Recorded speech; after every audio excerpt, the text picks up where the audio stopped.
Bienvenue sur Écho d'Afrique, pandémie du coronavirus en tête de cette édition, 32 182 cas confirmés en Afrique, en date du 27 avril pour 1428 décès. Selon le Centre pour la prévention et le contrôle des maladies de l'Union africaine, l'Afrique du Sud est le pays le plus touché avec 4 546 cas, suivi de près par l'Égypte, viennent ensuite le Maroc, l'Algérie et le Cameroun. À travers le continent, la riposte se poursuit pour endiguer la maladie. Au Gabon, le Premier ministre Julien Ngokébé-Kalé a annoncé lundi le déconfinement partiel de Libreville et ses environs par la reprise de quelques activités. Les commerces ont été autorisés d'ouvrir entre 6h et 16h. Les populations de la capitale peuvent désormais circuler à condition de respecter les mesures de distanciation sociale, porter des masques dans les milieux publics et ne pas quitter Libreville pour l'intérieur du pays et vice-versa, sauf pour le ravitaillement. Selon les autorités, ces mesures resteront en vigueur jusqu'au 11 mai, date de la fin de l'état d'urgence prorogé pour 15 jours dans la nuit de dimanche à lundi. En République centrafricaine qui totalise 50 cas de COVID-19 selon le dernier bilan officiel, le président Faustin-Archange Touadéra a promulgué un décret concernant les prisons et annoncé des mesures de libération. De sources concordantes, la mesure concerne les personnes prévenues, inculpées ou condamnées pour des délits, les femmes enceintes et allaitantes, les mineurs, les personnes âgées de plus de 60 ans, ainsi que les personnes souffrant de pathologies chroniques graves ou contagieuses.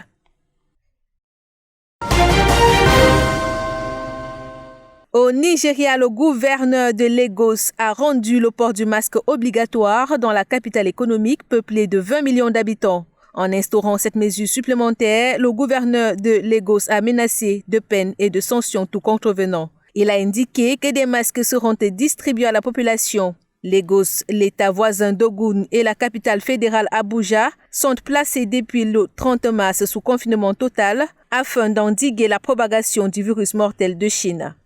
Avec 731 cas confirmés de COVID-19, soit plus de la moitié du nombre de cas recensés sur la totalité du territoire national, la capitale économique est la ville la plus touchée du Nigeria qui, selon un dernier bilan officiel, compte 1273 cas confirmés, 239 guérisons et 40 morts. Lundi soir, le président Muhammadu Buhari a annoncé un déconfinement progressif à partir du 4 mai. Pendant ce temps, au Burkina Faso, la réouverture des écoles pointe à l'horizon. Même si pour l'heure aucune date n'a été annoncée, les autorités s'activent. Elles ont entrepris de confectionner 12 millions de masques qui seront mis à la disposition des élèves, des enseignants et du personnel éducatif. Dans cette démarche d'une reprise de cours imminente, la désinfection et le nettoyage des établissements situés dans les villes ayant connu des cas de coronavirus sont en vue. Depuis le 16 mars dernier, les écoles, universités et centres de formation sont fermés dans le but de freiner la propagation de la maladie.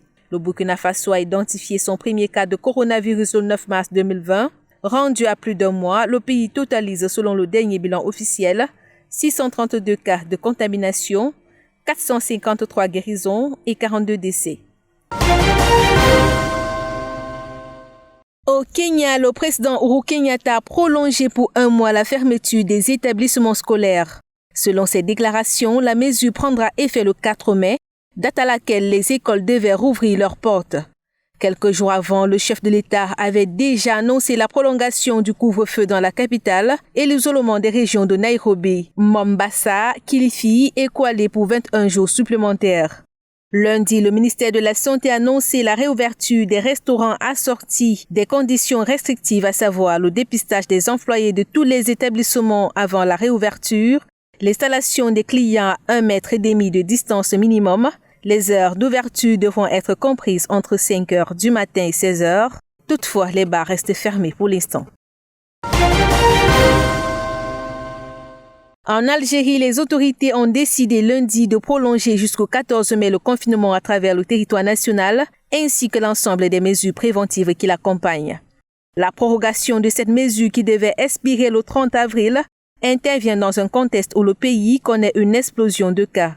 À en croire le porte-parole du comité scientifique de suivi de l'évolution de cette pandémie, 135 nouveaux cas confirmés de coronavirus et 7 nouveaux décès ont été enregistrés en 24 heures. L'Algérie est le 4e pays africain touché par la COVID-19 en Afrique, avec 3 382 cas confirmés et 425 décès. D'une épidémie à une autre en République démocratique du Congo, la dernière patiente d'Ebola est sortie de l'hôpital le 26 avril.